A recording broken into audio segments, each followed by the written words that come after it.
Good morning, and thank you for attending the webinar produced by SHEBA at the Office of the Insurance Commissioner. The January 2020 topic and a special topics webinar is on veteran health care and Medicare. My name is Judith Bendersky, and I will be one of your presenters, and I would like Terry to introduce herself. Good morning, this is Terry Osborne. I'm a regional training consultant with the SHEBA program, and I will be the second presenter today. Thank you and welcome for coming. In the state of Washington, a goodly percentage of citizens, around 10%, are veterans. And so frequently when we're at open enrollment clinics and counseling, there are questions that arise about veteran health benefits or veterans health coverage and if or how it interacts with Medicare. So we're going to be talking about that in greater detail today. What we're going to cover is why you as SHEBA advisors may want to know more information about veterans benefits. We're going to cover the basics of eligibility for veterans benefits and introduce to you some language that is really quite unique to the veterans world and to benefits. Specifically, we're going to cover the priority groups used by the Veterans Administration, which we will be using interchangeably with the VA. We're going to talk about how Medicare and VA benefits coordinate, or in many cases, how they do not coordinate. We will introduce you to some of the forms, documents, links, and phone numbers that will be useful to you in terms of referring veterans to follow up with.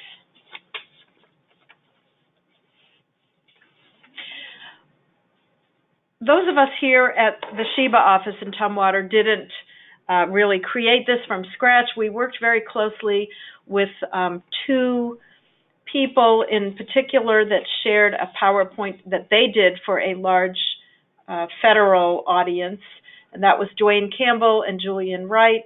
And then locally, a Marine veteran, Sky Busk in Tacoma, has assisted us in understanding how the veterans' health benefits work. So we very much appreciate their service and their help.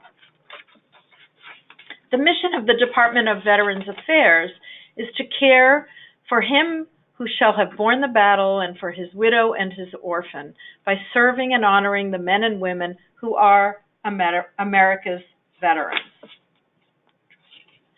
And so there's this whole array of benefits that veterans are eligible for that encompass disability compensation, education and training, employment services, pensions, memorial benefits, and burial assistance, and so forth.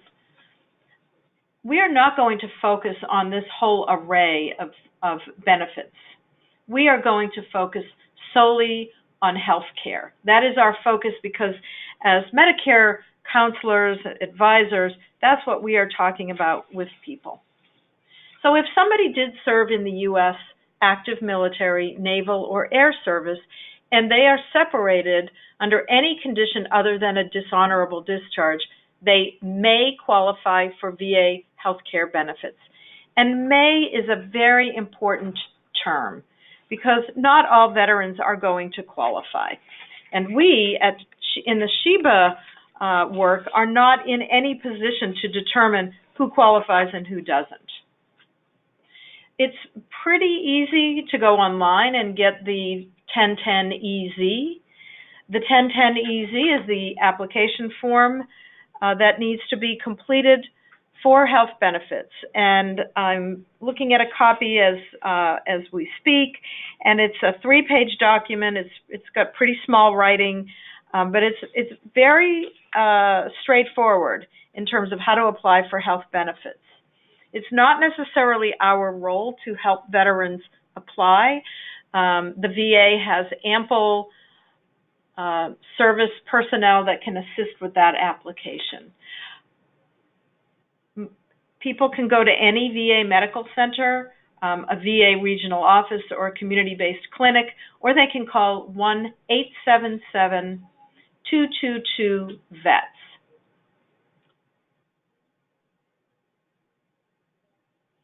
Which is 1-877-222-8387.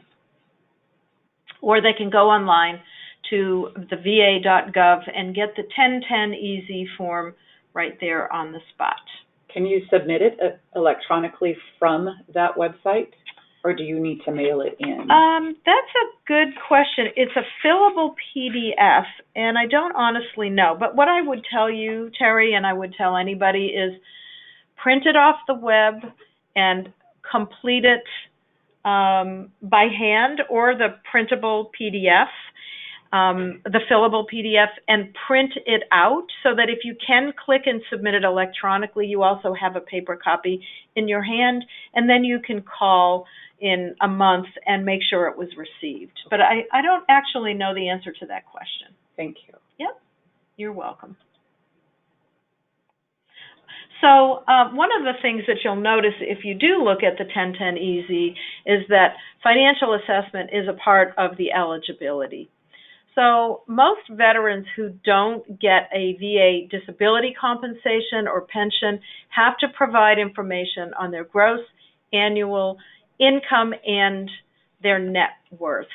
In the past, it used to be that VA benefits eligibility was determined just on income, but it is now income and household net worth. And so that includes household income, and net worth includes the Social Security benefit if they get one, any retirement pay from any employer, unemployment insurance, interest and dividends, any workers' compensation, or any other income. When we don't have to be masters of that, but it's just for you to know that the financial assessment is a really key aspect of eligibility. Eligibility, in fact, is unique with the VA in that there are numerous priority groups. And the lower the number of the priority group, the higher chance that a person's going to have full VA health benefits. So Group 1 is veterans that have a service-connected disability rating of 50% or more. So if a person becomes disabled, injured, ill through a service-connected experience, then they get a disability rating. And they go through quite a process at the VA to make that determination. And but if a person has a disability rating of 100%, they typically know that, and they will typically already be participating with the VA for their health care services. If somebody has a veteran's service-connected disability rating 30 or 40%, then they fall into Group 2. Group 3 are people who are POWs, Purple Heart recipients, or those rated 10% or 20% disabled. So as you can see, the requirements change with the increase in the group number. And then we get to Group 4, veterans who receive aid and attendance or housebound benefits or are catastrophically disabled. That would be Group 4. Group 5, veterans who do not have a service-connected disability and an annual income level and net worth below the threshold.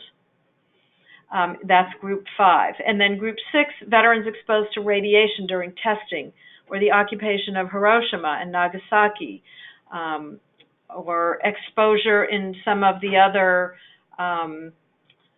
in the Gulf War between certain dates, or if they served at Camp Lejeune, and so that's Group 6. Group 7 and Group 8 are based more on income, veterans who pay co-payments with income and or net worth above the VA threshold. And Group 8 is veterans with gross household income or net worth above the VA national income threshold who agree to pay their co-pays.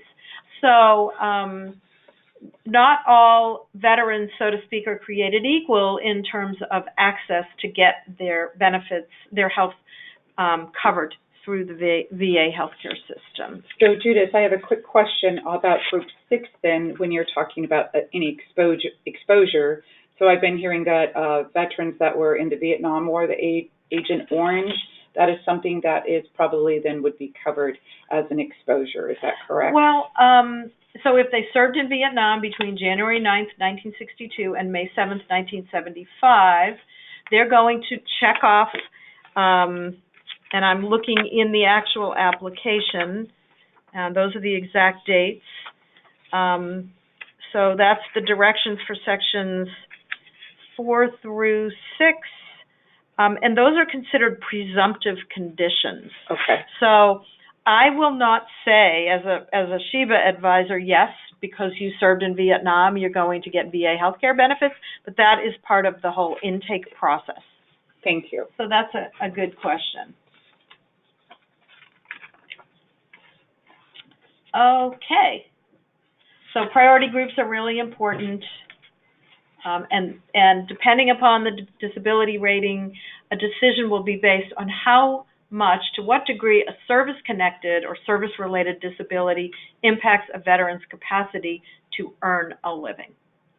And so sometimes, Terry, I was recently at a senior center with one of your colleagues, and we sat down at lunch with two older gentlemen with hats, and one said was proud that he was a Marine, and one was served in Vietnam, and we just plopped our trays down across from them and said, so do you have Medicare? And one of them said, no, I'm 100% disabled, and I get all my services through the VA, and they served me very well. And the other one said, well, I served in Vietnam, but when I got back from Vietnam, I worked as a carpenter for 25 years, and I had the carpenter's union coverage, and that's what I enjoy, and I choose to not get any of my services at the VA.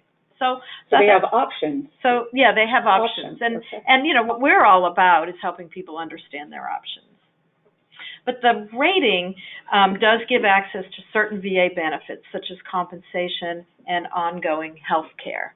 With that conversation that you had with the gentleman that was the carpenter, if he's using his carpenter union benefits, but if something happened with that carpenter's union benefits, like say they decided to drop those benefits, that individual could go back and then see what VA services he would have. Is that correct? Absolutely. And that carpenter, that retired carpenter who was the Vietnam soldier, he told me he has Medicare, and then he has his union coverage. So at any point, anybody who served can, as long as they have the 1010EZ form, which is the application, and their DD-214, which is their discharge papers, they can always apply. Do their benefits coordinate? His union, if he's using his union benefits, could he coordinate benefits with the VA, or are they just, he would use his only retiree union benefits, and it's VA, or do they coordinate similar to like TRICARE would? Well, we're gonna talk about coordination of benefits, if and how they coordinate just a moment. Yeah. Sounds good. So the question is, should every veteran apply for VA benefits? And of course, the correct answer is, well, it depends. If a veteran asks you as a SHIVA advisor if they should apply for VA, you certainly can encourage them to do so, because you're encouraging them to exercise their rights to choose. They will need, as I mentioned, to complete the 1010EZ and have their discharge papers, and to wish them the best in their application. It's only VA benefits eligibility professionals that make that determination, similar to the way we can assist and encourage people to apply for Medicaid, but we don't actually call the shots on who is determined eligible or not. And to your point, to your question, their decision to apply and the VA's determination of eligibility may impact their Part B enrollment considerations. So that's what we're going to look at next. And so VA health benefits is not insurance. The VA gives access to a healthcare delivery system. So the VA healthcare system is a healthcare delivery system. Even if there are hospitals that function similar to the way non-VA hospitals function and clinics that function the way other clinics function, they're part of a federal healthcare delivery system, not unlike the Indian Health Service, which has a healthcare delivery system, but it's not insurance. So the VA encourages all veterans to enroll in all health insurance benefits that they are eligible for, including Medicare, including Medicaid, and utilizing those benefits. So that the VA, again, encourages all veterans to enroll in Medicare Part A and B. The VA may not cover everything that a person wants if they have a service-connected disability or condition, and they may need treatment somewhere else, and it may not be referred out and paid for by the VA service. So it may well behoove a person, a veteran, to have Medicare to give them additional options. Another reason that a veteran may want to have Medicare Part B is because if they are at home or somewhere else and an ambulance is called, an ambulance is likely to bring them to the nearest hospital or trauma center, not necessarily to a VA emergency room. And so they may be out of pocket for some costs if they don't get services at the VA. Yes, did you have an additional question? So I've seen some veterans that have had a VA card, and they'll bring in their VA card. So what you're saying is that VA card does not equal health insurance. It equals a healthcare delivery system. Yeah. So it's not actual insurance. It's not actual insurance. I have seen the VA cards, and those are VA identity cards, and Okay. and that can be for a variety of things. That can be to get a 10% discount at Applebee's, or it can be to show and prove that you're a veteran. But it also is used by the VA healthcare system. And it also tells the VA healthcare system that this is a veteran, and they use that ID number to look up and see whether they get prescriptions covered at the VA. Thank you. Yeah. So what we're going to do next, Terry, and you're going to cover, are some considerations that veterans should take seriously and that SHIBA advisors can discuss with people. So let me move forward to that slide. So good morning again. This is Terry Osborne, and I'm going to start today with the Part A considerations. So both Medicare and the VA suggest that veterans enroll in Medicare Part A, which is your hospital coverage, as usually there is no additional cost. This allows the veterans to receive hospital coverage if they need to go to a non-VA facility for inpatient care. For the example that Judith told you prior, if you were at home or somewhere else and you were, had service by an ambulance and they took you to a non-VA facility, if you did not have your Part A coverage with Medicare, you may have some out-of-pocket costs. According to the VA website, we encourage you to keep your private Medicare health insurance. So for Part B in Medicare, your considerations are, although it's not absolutely necessary, the VA strongly recommends that Medicare eligible veterans and disabled veterans enroll in Medicare Part B. Your B is your doctors, your x-rays, your durable medical equipment, etc. If a veteran's VA benefits are dropped at some point and the local VA facility does not cover all health services, the veteran then could pay 100% out of pocket for a serious illness.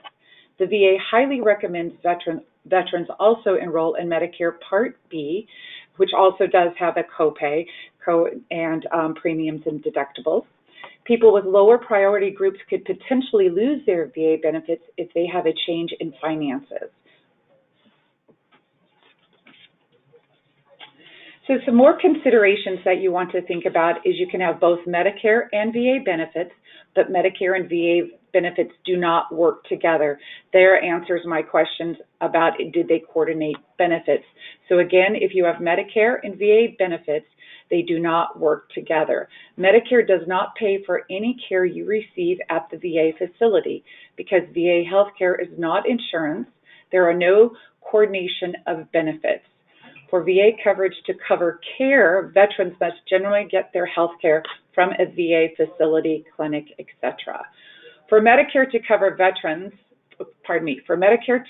care, veterans must get health care at the Medicare certified facility or see a provider who accepts Medicare. That is a key piece right there when you are using your Medicare benefits. Make sure that you go to a provider or a facility that does accept Medicare. VA benefits will not pay for Medicare cost sharing, deductibles, copays, coinsurances. And we do have a note here, if the VA authorizes services in a non-VA hospital but does not pay for all the services during a hospital stay, Medicare may, keyword may, pay for Medicare covered services the VA does not pay for.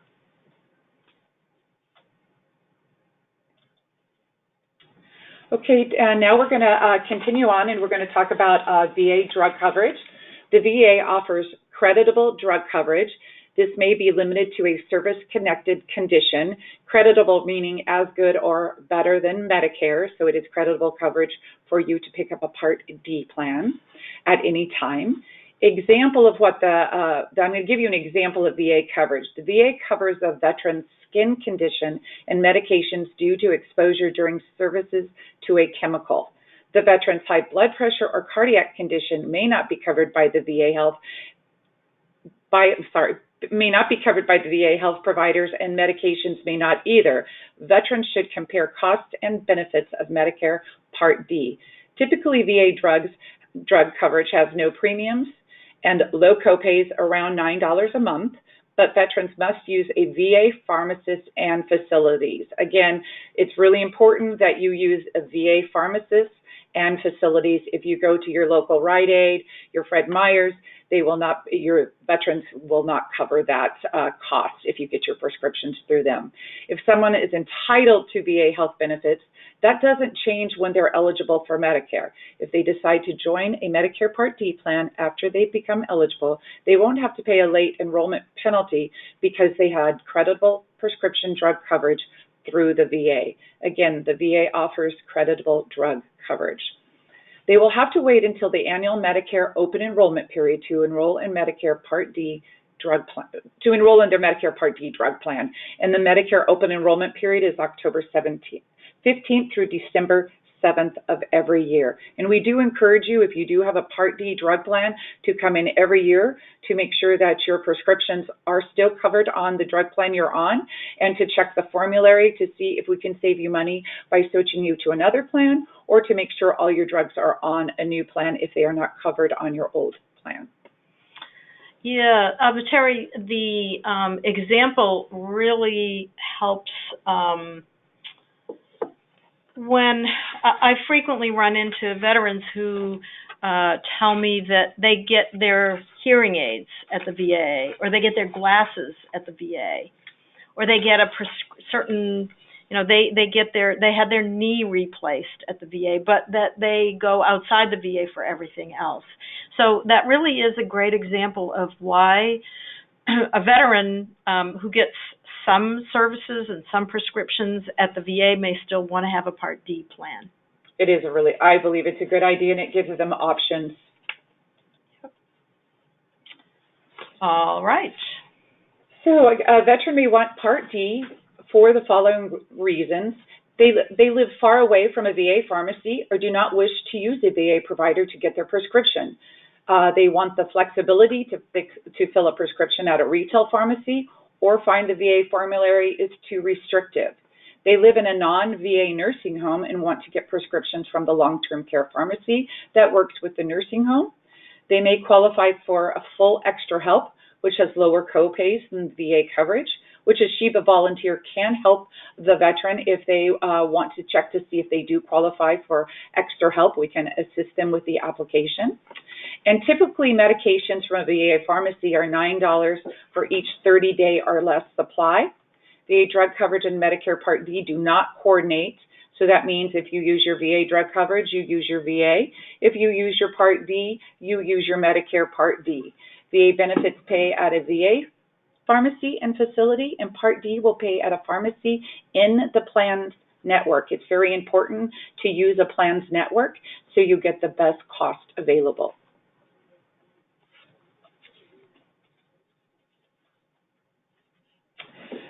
So you can provide this, so we can provide you with information. The decision is up to the veteran. We are here to supply you or to show you the best options that are available for you, or all options, I should say, that are available for you. And then it is up to you to make that decision as a veteran, how you want to proceed.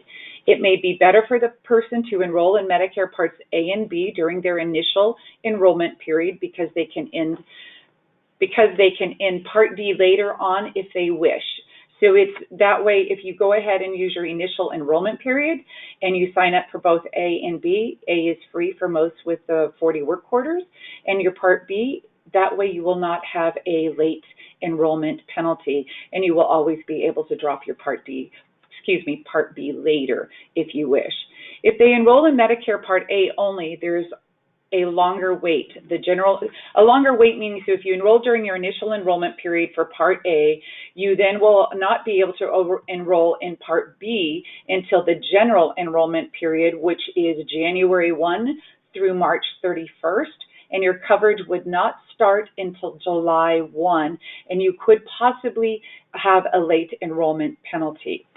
We provide the facts, and they can decide from there, even if they have VA application pending or Medicaid application pending. That will not affect your decisions on your coverage. Yeah, Terry, that reminds me, I had a couple of veterans tell me that they were waiting to see if they got approved by the VA and Medicaid in order to decide if they were going to sign up for Part B. And I suggested they might want to go ahead and sign up for Part B, because it's easier to pick it up and drop it later than to wait until the general enrollment period. So there would be no lapse in coverage that way? Correct. Okay, thank you. So for information for veterans to apply, if the veteran applied and hasn't heard back within a week, they can call the number we're providing on the screen, which is 1-877-222-8387. If their application is approved, they will get a welcome call from the VA and the Veteran Health Benefits Handbook, which is around 80 pages. We do provide a link there so you can go look at the handbook ahead of time. If they're approved, they will receive the Veterans Health Identification Card. And that, again, that does not mean health insurance, to use for all VA healthcare appointments. So you must show that card. Is that my understanding, Judith? Is you must show your card at all healthcare appointments. If the application is not approved, they can file an appeal. And here's the appeals booklet. Again, there's a link you can click on to go ahead and look at how to file an appeal. And for Sheba, it is out of scope. Again, it is out of scope for us to help with a VA health benefits appeal. The Veterans Health Administration, the VA covered services, if the VA decides someone is eligible, veterans are entitled to a wide range of medically necessary services, including hospital inpatient and outpatient care, prescription drugs prescribed by a VA doctor, emergency care at VA facilities, preventative care, rehabilitation, mental health and substance abuse treatment, home health, and hospice care.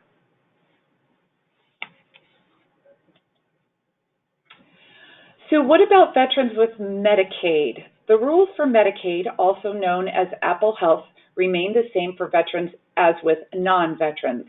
Medicare eligible clients must have Medicare as a primary to Medicaid. So Medicare is always primary, Medicaid is the last payer. so they must have both Parts A and B.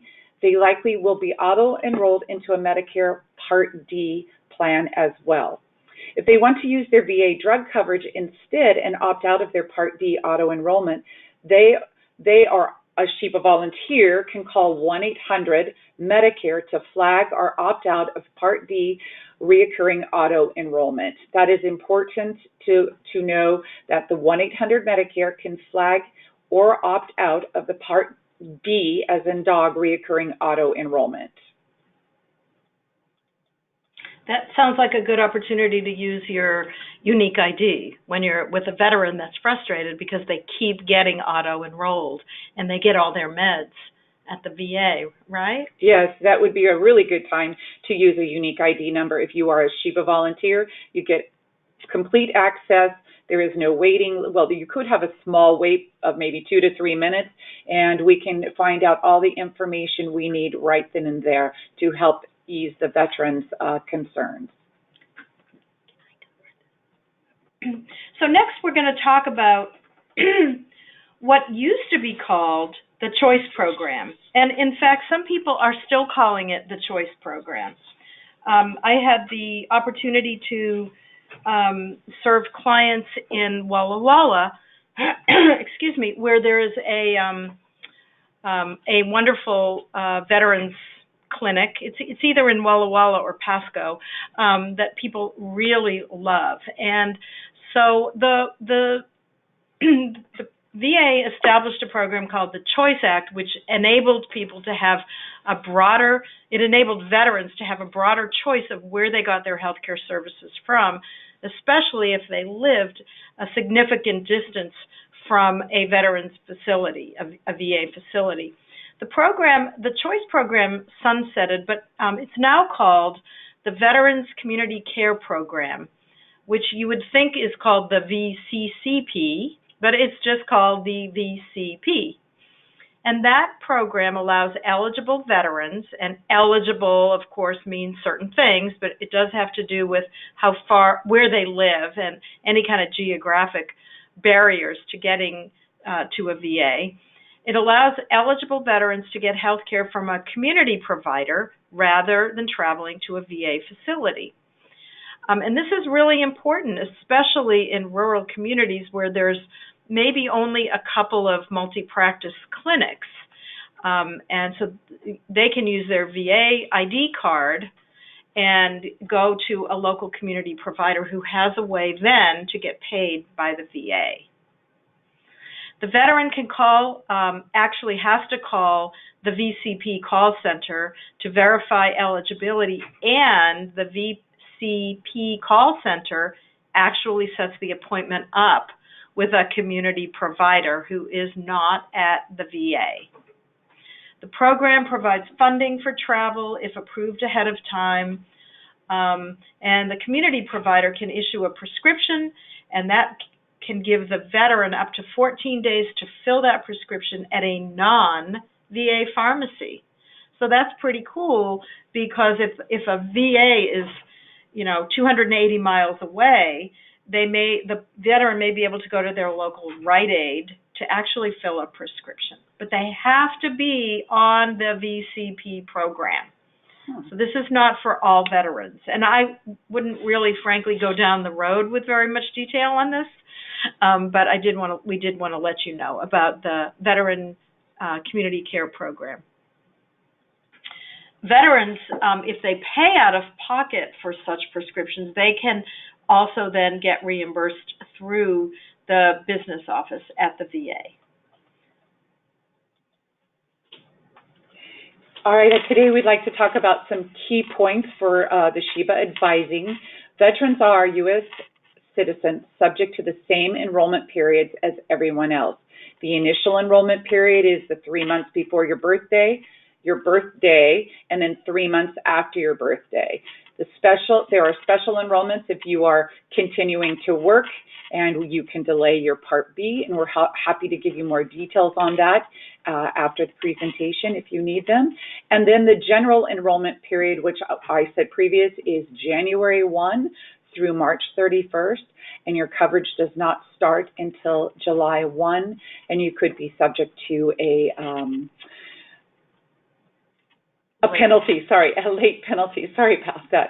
And then access to the VA healthcare delivery system, again, it's not the same as having insurance, and it is not employer group health coverage.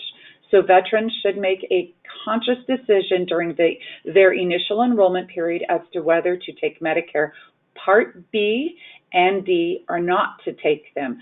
So again, your initial enrollment period is 3 months before your 65th birthday, and 3 months after. There are 8 levels or priority groups of VA health beneficiaries. We do not have access to what priority group a veteran may have. There are no conditions or benefits with Medicare and the VA system. There are no coordination of benefits with the Medicare and the VA system. Applying for the VA health benefits is very simple. That was a really good recap, Terry, of some of the things that we talked about in greater detail. Thank you. So some of the questions you may ask as a SHIBA volunteer are you a veteran? Have you accessed your veteran benefits? Would you like more information about how to apply? Yeah, Terry, let's take turns with the scenario Q&A. Okay, so the first scenario would be, why would I need Medicare Part B? Okay, so we're going to role play a little bit. And so you're the veteran and you're saying, why would I need Part B? Well,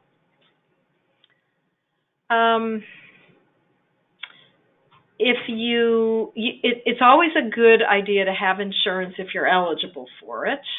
Even if you get 100% of your health care services delivered from the VA, you may find that there are services or supplies or procedures that aren't available that you want from the VA. I had once a veteran who told a number of veterans with knee and hip issues, and they said the VA did one certain type of procedure, and if you wanted a different type of replacement procedure, you had to go to the Mayo Clinic. And so these were veterans that were kind of scrambling in their 70s to get Medicare Part B, and then they were turned off when they found out about the late enrollment penalty. Okay, now I'm going to ask you a question, so just making believe I'm a veteran. So, Terry, why would I need Medicare Part D? Well, Medicare Part D would give you more options, because if you use a VA, you need to use a VA provider or a pharmacy to get your drugs filled. It may be far for you to go to those providers or pharmacy. And if you are traveling and not able to get access to a VA pharmacy, you would have prescription drug coverage through Medicare, and you would be able to go to any pharmacy that is in your network, and you would be able to get your coverage. And depending on what drugs you take, maybe the VA does not cover, their formulary is not as broad as the Part D formulary, so it would give you options. And remember that VA coverage is creditable drug coverage, so if you find that at any time that your coverage is working well through the VA, you could drop your Part D, but I would really look at my options because it gives you flexibility. Okay, well, I'm going to say I'm one of those veterans that I get all my meds, I get all my services at the VA, and I love it. So I appreciate you telling me that. I'm going to take my chances and not sign up for Part D. Then if you have fall into any other issues, you can come see a SHIBA advisor, and with your creditable drug coverage, we'd be able to help you get enrolled in a Part D plan during open enrollment October 15th through December 7th. Great. So resources for veterans, the Veterans Administration phone number. This is a good phone number to keep handy in your wallets. Keep it up on your calendar, your refrigerator, is 1-800-827-1000. That is 1000. The Veterans Benefits Administration's website is www.benefits.va.gov.